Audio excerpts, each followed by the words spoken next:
성도 여러분 안녕하셨습니까? 기다리고 기다리는 안식일입니다. 그렇죠?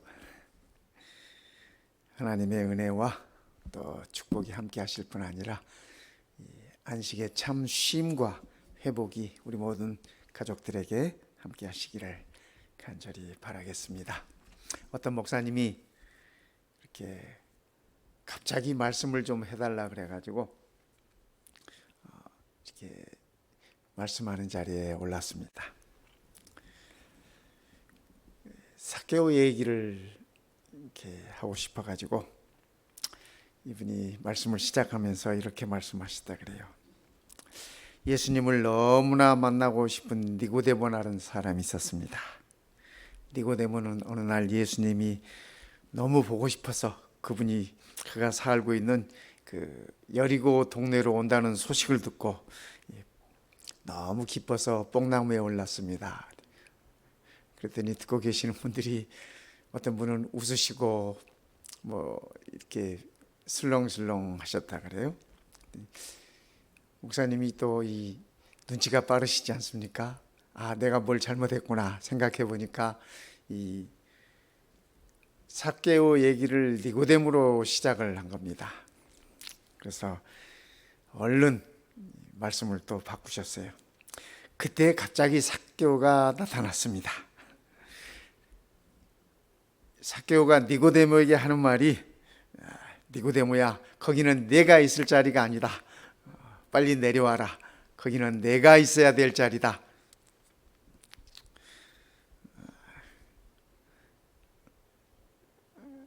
이렇게 웃자고 하는 얘기인 것 같습니다. 그런데 우리가 살아가면서 또 이렇게 이 말씀 속에서 보면은 우리가 서야 할 자리에 있지 않은 경우들이 왕왕 있습니다. 왕왕 있어요. 하나님의 자리를 탐냄으로 인해서 이 죄가 시작됐다고 하는 사실을 우리는 알지 않습니까? 하늘에서 천사장이었던 루스벨이 하나님의 자리에 오르기 위해서 내 이름을 뭇 별들 위에 세우리라.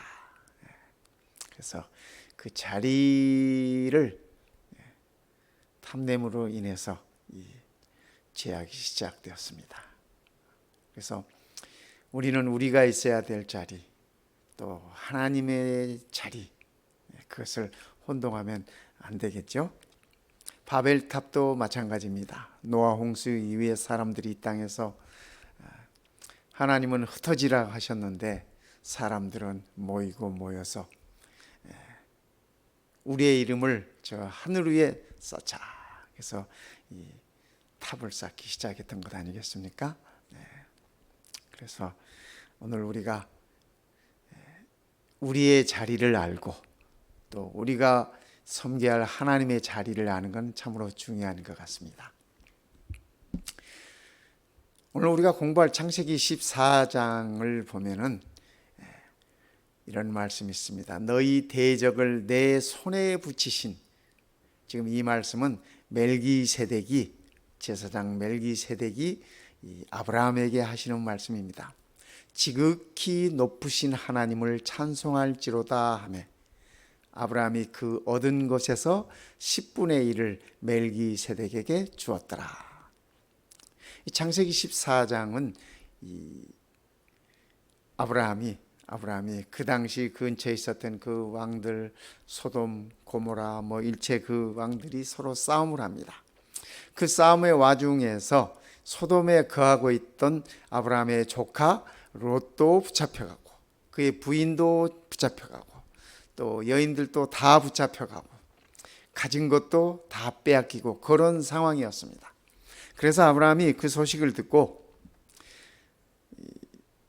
그가 거닐고 있었던 사람들 318명을 데리고 가서 그 싸움에 뛰어듭니다. 그래서 그 싸움에서 승리하고 롯도 데려오고 롯의 처조 데려오고 잡혀갔던 사람들도 다 이렇게 데려옵니다. 또 빼앗겼던 것들도 다 찾아옵니다. 이때 이 상황에서 멜기세덱이 아브라함에게 하시는 말씀이 너희 대적을 내 손에 붙이신, 그러니까 네가 그 싸움에서 이긴 것은 네가 싸움을 잘해서도 아니고, 뭐 아브라함이 먼저 싸움 해봤겠습니까? 또 아브라함 그 집안에 있었던 사람들이 뭐 얼마나 싸움을 잘하는 사람이었겠습니까? 제대로 훈련도 받지 못했을 테고 그 양이나 치고 뭐 그랬던 사람들 아닙니까? 멜기세덱은 아브라함에게 그 싸움에서 네가 이길 수 있었던 것은 지극히 높으신 하나님께서 내 손에 붙여줬기 때문이다. 그렇게 얘기를 하시는 것입니다. 그래서 그 말씀을 듣고 아브라함은 그의 그 전쟁에서 얻은 것들, 그렇죠? 거기서 얻은 것들을 10분의 1을 이 멜기세덱에게 이렇게 주었다고 얘기를 하고 있습니다. 여기 그 엘 엘리온이라는 말은 오늘 우리가 이 성경책에서 봤듯이 지극히 높으신 하나님이라는 뜻입니다. 지극히 높으신 하나님. 이 말씀을 보면은 하나님이 굉장히 그 멀리 계시는 분처럼 여겨지지 않습니까?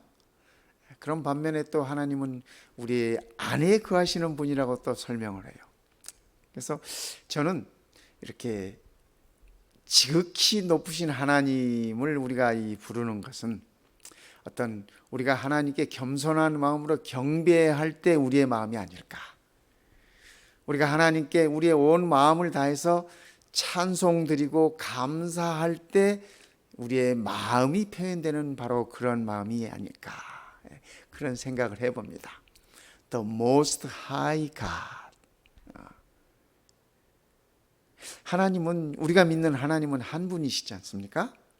우리가 믿는 하나님은 한 분이신데 세상은 하나님이 많다고 얘기합니다. 신들이 많다고 얘기합니다. 그렇죠? 그래서 이 세상에 있는 자들에게 우리 하나님께서 하시는 말씀이 나는 지극히 높으신, 그러니까 너희들이 말하는 그 신들과 차원이 다르다. 그런 얘기를 지금 하고 계시는 것입니다. 아브라함이 그 소돔 왕에게 이렇게 얘기합니다. 천지의 주제이시오 지극히 높으신 하나님 여호와께 내가 손을 들어 맹세한다, 약속한다. 그래서 멜기세덱에게 들었던 그 엘 엘리온 하나님, 아브라함이 이제 그도 인식을 하고 그도 하나님을 그렇게 부르는 것입니다. 지극히 높으신 하나님께 내가 소돔 왕 너와 더불어서 이렇게 언약을 맺는다. 그런 표현입니다. 그런데 여기 말하는 천지의 주제이시오, 이 주제라는 말은 이 하나님께서 모든 것의 주인이 되신다고 하는 그런 말씀입니다. 엘 엘리온 하나님은 어떤 분이신가? 참되고 높으신 유일하신 하나님이다라는 의미를 담고 있습니다. 그래서 여러분, 이거는 인도의 그 사원들입니다. 인도의 사원들인데 이 인도의 이 사원들의 수많은 그 신들이 있습니다. 수많은 신들이 있어요. 보도된 것에 의하면 뭐 정확한 숫자인지는 모르겠습니다만 인도에 있는 신의 숫자가 약 3억 3천만의 신이 있다. 그러니까 인도 인구도 많지 않습니까? 인도 인구도 많은데 인구만큼이나 이렇게 신들이 많아요. 이 신전에 있는 모습들, 다 신의 모습들입니다. 신의 모습들이에요. 사단은 끊임없이 유일하신 하나님 앞에 세상에 이 많은 신들을 만들어 놓고 사람들의 마음을 그쪽으로 이렇게 쏠리게 합니다. 그런데요, 이 세상에서 신들이 많은 나라들일수록 힘듭니다. 신들이 많은 나라들일수록 문제가 많습니다. 이 인도는 이 지구상에서 문맹률이 가장 높은 나라입니다. 또 여기는 일본이에요. 일본 이 신사 사원이죠. 안에 우상들을 놓고 신들을 놓고 경배하고 우리나라 기독교에서도 보면은, 기독교 역사상 보면은 이 신사에 들어가서 참배하는 것, 이것 때문에 많은 우리 기독교 이 선조들이, 선배들이 그 일 때문에 목숨을 잃기도 하고 그 일 때문에 끝까지 싸우기도 하고, 그래서 많은 어려움들을 겪은 적이 있습니다. 일본이 우리나라를 통치할 때요. 일본도 이런 그 이 신사의 이 신당들이 참 많습니다. 이 통계에 의하면 일본에 있는 게 약 공식적으로 이 세워져 있는 숫자가 8만 7천 개라고 합니다. 이런 것들이 8만 7천 곳에 일본 각지에 있어. 그래서 그들이 이 신사에 가서 참배하고 우상을 섬기고 이런 모습들을 우리가 보는 것입니다. 사단은 끊임없이 뭐 지금 현대의 인도나 일본뿐만 아니라 그렇죠? 아브라함이 살았던 그 당시에도 또 인류가 살았던 많은 각 시대를 통해서 하나님을 이렇게 바로 볼 수 있지 않도록 사단은 끊임없이 노력하고 하나님을 대신할 그런 것들을 이렇게 만들어 놓았습니다. 그래서 사람들의 시선이 자꾸 그쪽으로 가도록 이렇게 했습니다. 이 일본은 세상에서 가장 우울증이 많은 나라 중에 하나라고 꼽히고 있습니다. 신들이 이렇게 많은데, 그들이 섬겨야 하는 신들이 많은데 백성들은 우울증에 많이 시달리고 있는 모습을 우리는 봅니다. 너희 대적을 내 손에 붙이신 지극히 높으신 하나님을 찬송할지로다. 엘 엘리온 하나님, 지극히 높으신 하나님. 그래서 이 지극히 높으신 하나님이라는 건 이 세상에서 말하는, 세상 사람들이 말하는 신들과 다른 분이라는 얘기입니다. 유일하신 하나님이라는 얘기입니다. 그렇죠? 우리 성경의 이야기도 창세기부터 요한계시록까지 끝까지 유일하신 하나님과 유일하신 하나님에게서 그 시선을 돌려서 헛된 신들, 다른 신들, 가짜 신들을 섬기도록 유도하는 사단과의 싸움이 성경의 이야기가 아니겠습니까? 그래서 우리는 지극히 높으신 하나님을 경배해야 하는 것이고, 지극히 높으신 하나님의 위치가 어디인지, 또 우리가 그 하나님 앞에 서야 할 자리가 어디인지 우리가 깊이 생각하고 또 묵상해야 될 것입니다. 이 엘 엘리온 하나님은 두 번째, 인생의 축복의 주인 되신 하나님. 우리 삶의 인생들의 모든 축복이 그분에게서 비롯된다고 하는 사실을 우리는 알 수 있습니다. 엘 엘리온 하나님, 아브라함이 누릴 수 있었던 그 모든 축복도 지극히 높으신 하나님에게서 비롯되었다고 멜기세덱은 그렇게 일러주고 있습니다. 그가 아브라함에게 축복하여 이르되 천지의 주제이시오, 지극히 높으신 하나님이여 아브라함에게 복을 주옵소서. 이 멜기세덱이, 대제사장 멜기세덱이 이 아브라함에게 축복해요. 그런데 복은 하나님이 주시는 겁니다. 멜기세덱이 주는 게 아니라 하나님께서 아브라함에게 복을 주시라고 그렇게 축복하고 있는 모습을 우리가 봅니다. 여기 그 천지의 주제라는 말은 소유자, 창조자 이런 말입니다. 여기 주제라는 말에 이 제자가 잘못됐네요. 저이가 아니라 자이예요. 자이예요. 그래서 주제라는 말은 모든 것을 소유한 분, 또 모든 것을 만드신 분, 창조자, 소유자, 그런 의미의 말씀입니다. 그래서 다른 말로 표현하면은 필요한 모든 것을 공급해 주시는 축복의 주인이시다, 그런 말입니다. 성도 여러분, 우리가 누리는 모든 축복들도 하나님에게서 비롯되었다고 하는 사실을 우리가 기억하면 좋겠습니다. 우리가 누리는 건강도, 그죠? 우리가 누리는 햇볕도, 우리가 누리는 공기도, 이 모든 것이 다 하나님에게서 비롯된 축복이라고 하는 사실입니다. 히브리서 1장 2절 3절에는 이렇게 말씀하세요. 이 모든 날 마지막에 아들로 우리에게 말씀하셨으니 이 아들은 예수 그리스도를 말씀하시는 겁니다. 이 아들을 만유의 후사로 세우시고, 만유의 후사로 세우셨다고 하는 얘기는 새롭게 재창조되는 모든 것에 대한 이 후사라고 하는 얘기를 하고 계시는 것입니다. 또 저로 말미암아, 그 아들로 말미암아 모든 세계를 지으셨느니라. 그렇죠? 그러니까 이 창조는 세 분 하나님이 함께 협력하여 지으셨다고 하는 사실을 우리들에게 가르쳐주고 있지 않습니까? 이는 하나님의 영광의 강체시오. 이 지구의 창조는, 우리 인류의 창조는 하나님의 영광의 강체시라는 말씀입니다. 그리고 그 본체의 형상이시라. 하나님 본체의 형상이시라. 그의 능력의 말씀으로 만물을 붙드시며, 하나님께서 만물을 붙드세요.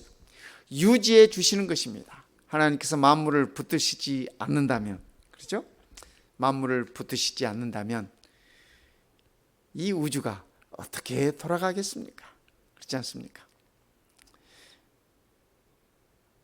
요즘 이 해를 좀 보십니까?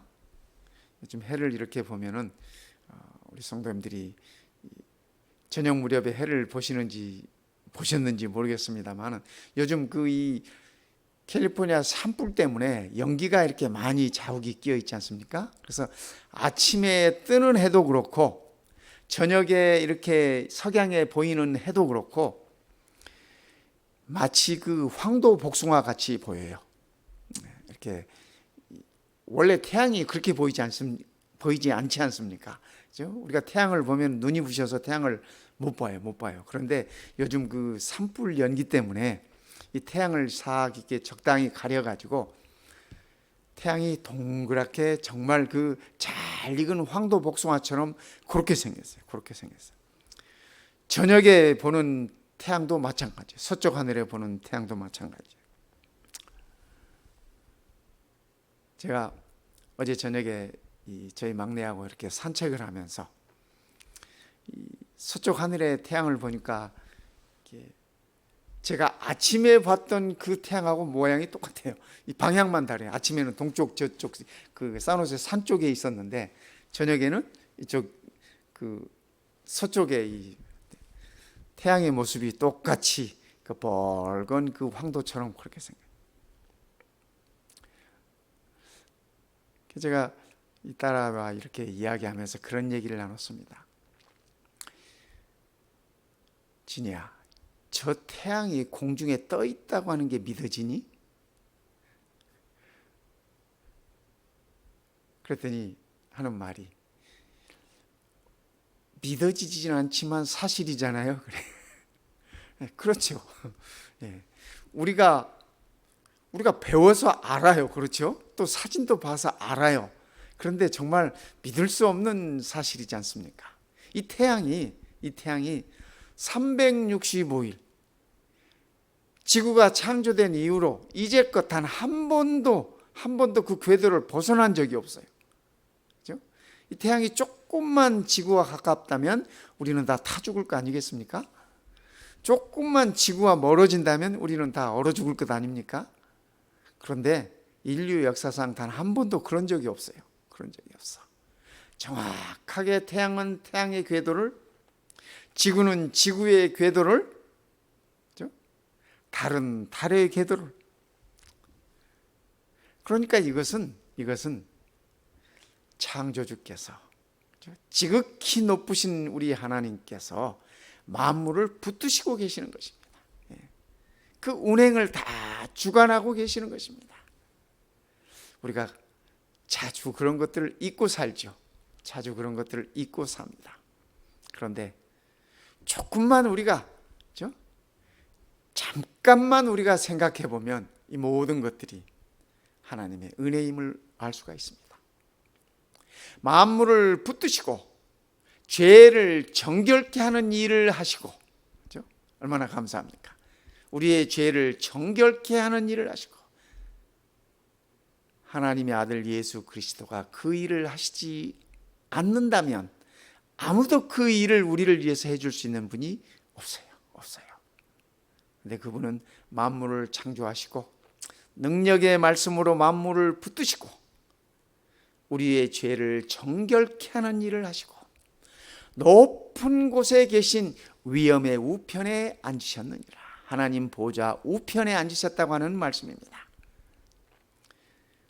우리 예수님께서, 그죠? 우리 주님께서 하나님 보좌 우편에 앉으셨다고 하는 이 말씀은 오늘 우리도 반드시 그 보좌 우편에, 어린 양 보좌 우편에 앉는다고 하는 사실을 확인시켜주는 말씀입니다. 성도 여러분, 아직 우리가 죄 있는 이 땅에 있지만, 아직 우리가 죄 있는 이 땅에 발붙이고 살지만, 그러나 우리는 반드시 우리 주님께서 하나님 보좌 우편에 앉으셨던 것처럼 우리의 모든 죄를 그분의 보혈로 정결케 함을 받음으로 인해서 때가 되면, 그죠? 그 때가 되면, 주에 나타나시는 날이 되면 우리는 지극히 높으신 분의 보좌 곁에 앉으실 것입니다. 참으로 우리 하나님의 은혜가 감사할 따름입니다. 빌립보 4장 19절에 이렇게 말씀하세요. 나의 하나님이 얼마나 좋습니까, 성도 여러분? 한번 이렇게 불러보세요. 나의 하나님, 그죠? 나의 하나님.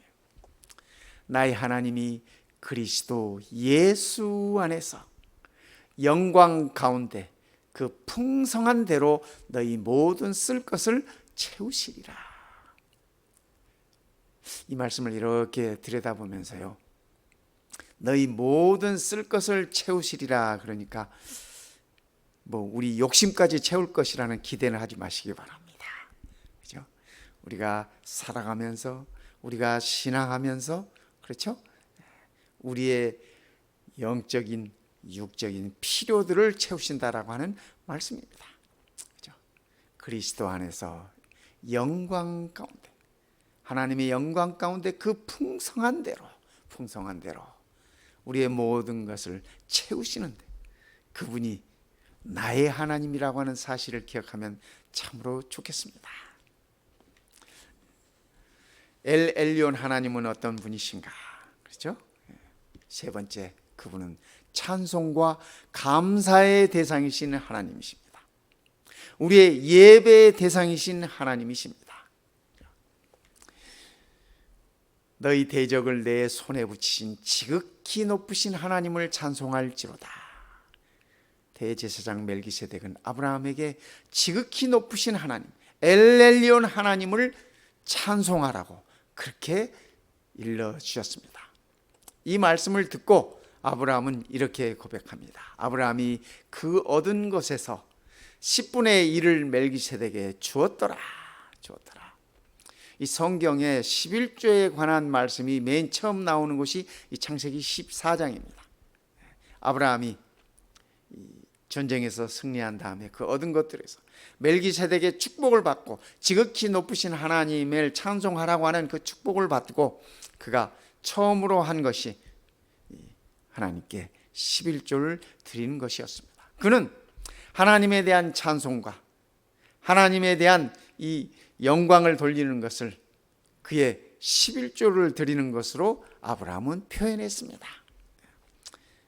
나중에 세월이 많이 흘러서 모세 때 하나님께서 이스라엘 백성들에게 규례로, 법으로 이렇게 일러 주셨습니다. 그래서 너희가 하나님께 열의 하나를 드리라고 그렇게 말씀을 하시면서 이 규례를 세워 주셨습니다. 하지만 모세 이전에도 아브라함뿐만 아니라 야곱도 마찬가지였고, 그렇죠? 모세 이전에 많은 믿음의 선조들이 하나님 앞에 그들의 헌신을 11조로 이렇게 표시하고 있었던 것을 우리는 아는 것입니다. 그들이 늘 해오던 것을 노예 생활을 지나온 이 이스라엘에게 하나님께서 규례로 이렇게 말씀을 하시면서 오늘까지 우리들에게 그 일을 일러주고 계시는 것입니다. 11조의 비밀을 안 최고의 부자 락펠러라는 책이 있습니다. 여러분들 이 책을 보신 분이 계신지 모르겠습니다. 제가 이 책을 읽어보면서 가지고 있다가 이 필요한 사람들에게 이렇게 가끔 이렇게 한 권씩 나눠 드렸습니다. 이 책이 뭐 큰 책이 아니에요. 자그마한 책인데, 아시다시피 록펠러라는 분은 이 미국의 최고의 부자였지 않습니까? 그런데 그의 삶을 보면 이렇게 50세까지, 그리고 50세 이후의 삶이 이렇게 갈리는 모습을 봅니다. 50세까지 록펠러의 삶을 표현한 글들을 보면은 그는 지독한 이 독점주의자, 지독한 이 일을 시키는 사람, 그러니까 이 인플로이어죠, 그렇죠? 그런 면으로 이렇게 뭐 사업의 이윤을 위해서는 무슨 짓도 다 하는 뭐 이런 사람으로 이렇게 사람들은 표현합니다. 그런데 그가 50대 되던 해 어느 날 그가 이 질병에 걸려서 1년 살기 어려울 것 같다라고 하는 이렇게 진단을 받습니다. 그리고 그때 정신이 번쩍 들었습니다. 정신이 번쩍 들어서 내가 이렇게 살면 안 되겠구나 이제 생각을 하고 그의 삶의 이 태도가 바뀝니다. 그러면서 그때부터 그가 벌었던 돈들을 많은 곳에 이렇게 자선 사업에, 교육 사업에, 또 의료 사업에 많은 것들을 이렇게 투자하면서 또 이렇게 기증하면서 그들의 삶이 많이 바뀌었습니다. 록펠러의 삶이 바뀌었어요.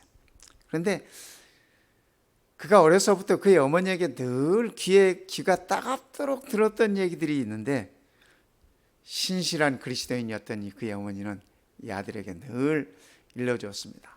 11조 생활을 철저하게 하거라. 교회 가서 예배 드릴 때는 반드시 앞자리에 앉아서 드려라. 교회에서 시키는 일은 무슨 일이든지 순종해라. 그리고 목사님의 마음을 아프게 하지 말아라. 어머니가 늘 그렇게 귀에 따갑도록 얘기하셨다고 합니다. 그래서 이 록펠러가 그렇게 살았어요. 그렇게 살았습니다. 그가 예배 드릴 때는 늘 맨 앞자리에 앉아서 예배를 드리고, 늘 11조를 생활화하고, 교회에서 시키는 일들은 늘 순종을 하면서 그렇게 살았습니다. 근데 재밌는 거는 그가 뭐 시카고 대학이나 뭐 교육기관이나 의료기관이나 많은 것들을 설립했지만 그 어느 한 곳에도 그의 이름을 붙인 곳이 없습니다. 뭐 시카고 대학도 그의 이름을 붙여서 무슨 뭐 록펠러 대학이랄지 뭐 그렇게 이름도 붙이지 않았고, 그래서 어느 한 곳 그의 이름을 붙이지 않았습니다. 그 이유는 이 모든 것이 하나님의 은혜와 하나님의 축복에서 비롯된 것이라고 하는 것을 믿는 그의 신조가 있었다고 합니다. 교회 안에 조그맣게 가게를 하고 있던 한 여집사님이 있었습니다. LA 한인타운에 이렇게 옷을 디자인해서 만들고 뭐 이렇게 판매하고 하는 이 조그만 가게를 하는데, 어느 날 그 젊은 여집사님께 제가 이 책을 한 권 전해드렸어요. 한번 읽어보라고. 그분이 이 책을 읽으시고 한 가지 결심을 했습니다. 나도 이 사람처럼 한번 살아보자. 결심을 했어요. 그리고 작은 가게에서 얻어지는 작은 수입이지만 그가 하나님께 11조를 드리고 또 교회 일에 더 열심히 참여를 하고 또 교회에서 시키는 일들은 다 순종을 하고 그렇게 생활하기 시작했습니다. 시간이 조금씩 지나면서 이분의 그 작은 비즈니스는 점점 커지기 시작했습니다. 그럴수록 이 집사님은 점점 더 바빠졌습니다. 점점 더 바빠지는데 그럴수록 그는 교회에 더 열심히 왔습니다. 교회 찬양팀에 이렇게 조인을 해가지고 이 피아노를 치고, 고등학교 때 피아노 배웠다는데 너무 오랫동안 안 쳐가지고 잘 안 돼요.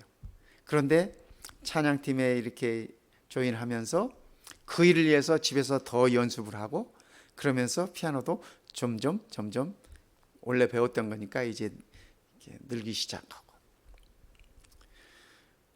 비즈니스가 점점 커집니다.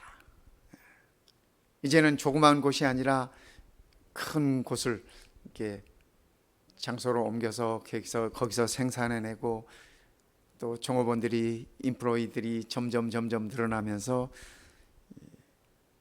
그의 수입도 점점 많아집니다. 그럴수록 그는 더욱 철저하게 하나님께 11조를 드리면서, 그럴수록 더욱 바빠져요. 출장이 많아지고, 그죠? 어디 중국으로 어디로 출장을 자주 가야 되는데, 절대로 출장은 안식일이 끼지 않도록 그가 출장 스케줄을 그렇게 잡습니다. 무슨 일이 있어도 금요일이면은 돌아오는 곳으로 출장 스케줄을 잡습니다.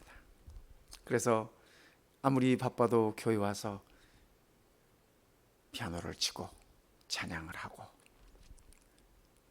하나님께서 그 집사님을 많이 축복하셨습니다.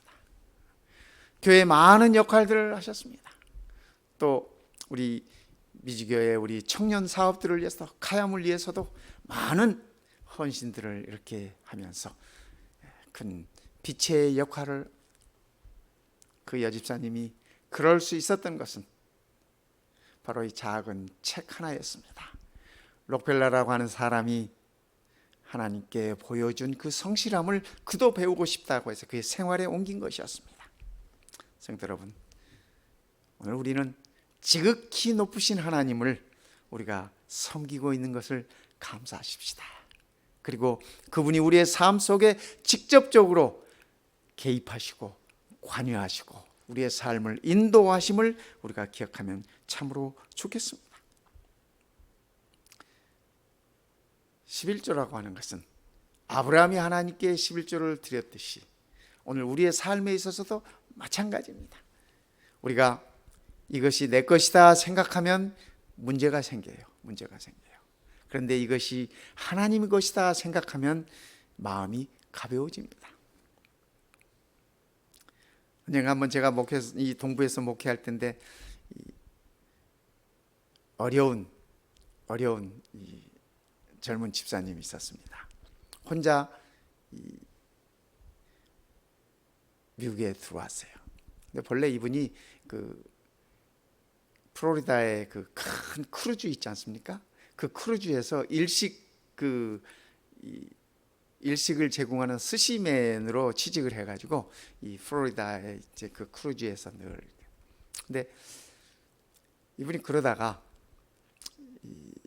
미국을 알게 되고, 그 크루즈의 그 승무원들이, 거기 일하시는 분들이 육지에 내릴 수는 있지만, 그죠? 내릴 수 있지만 시간이 되면 이제 다시 배에 타고 그래야 된답니다. 근데 그분이 몇 년 거기서 그 스시맨으로 일을 하다가 미국에서 살고 싶은 마음이 생겼어요. 그래가지고 배에서 내려가지고 배에 안 돌아갔어요. 이제 그때부터 불법 체류가 된 겁니다.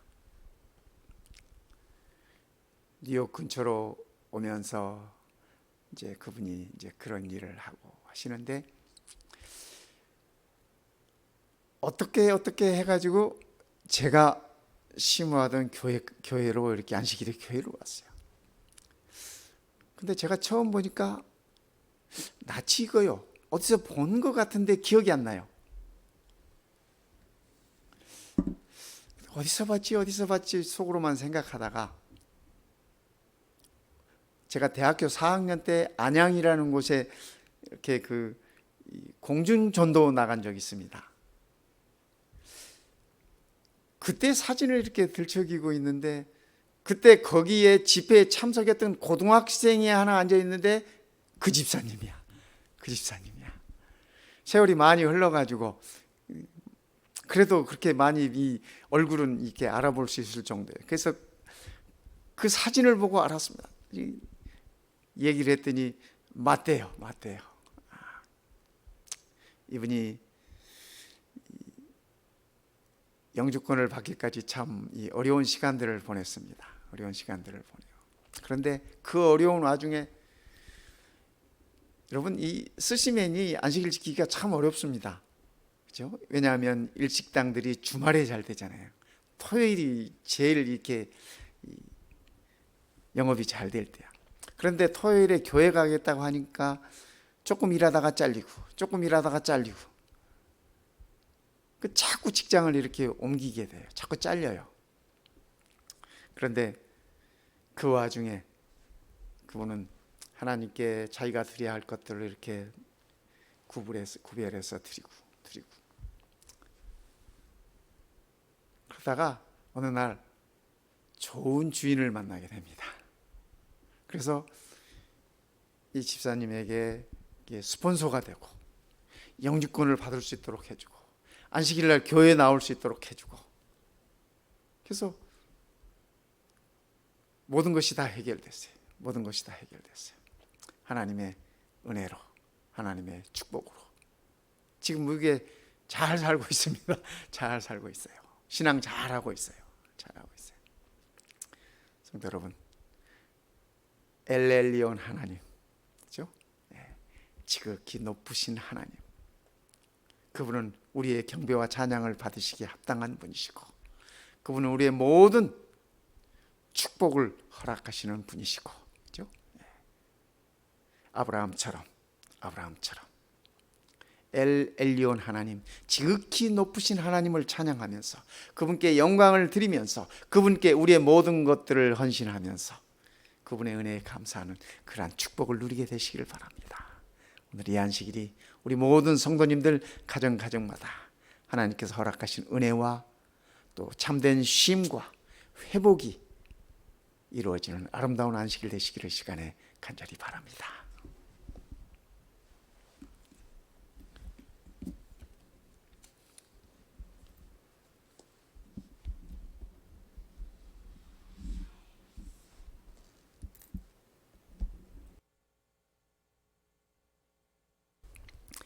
우리 아버지 하나님, 참으로 감사합니다. 참으로 천하고 죄 많은 저희들이지만은 우리에게 유일하신 하나님, 엘엘리온 하나님을 알게 하시고 또 그 은혜를 누리게 하시고 보내주신 아들 예수 그리스도를 통하여 우리의 모든 죄를 사하시고 영원한 생명으로 인도하시며 우리의 궁극적인 자리가 지극히 높으신 이의 보좌 우편이 된다고 하는 사실을 인하여 참으로 감사드립니다. 아버지 하나님, 오늘 이 안식일이 우리 모든 성도들의 회복의 안식일이 되게 하시고 기쁨의 안식일이 되게 하시고 우리의 마음껏 찬양과 경배를 드리는, 찬송과 감사를 드리는 귀한 안식일 되도록 축복하여 주시옵소서. 우리 주님 예수님의 이름으로 감사하며 기도드립니다. 아멘.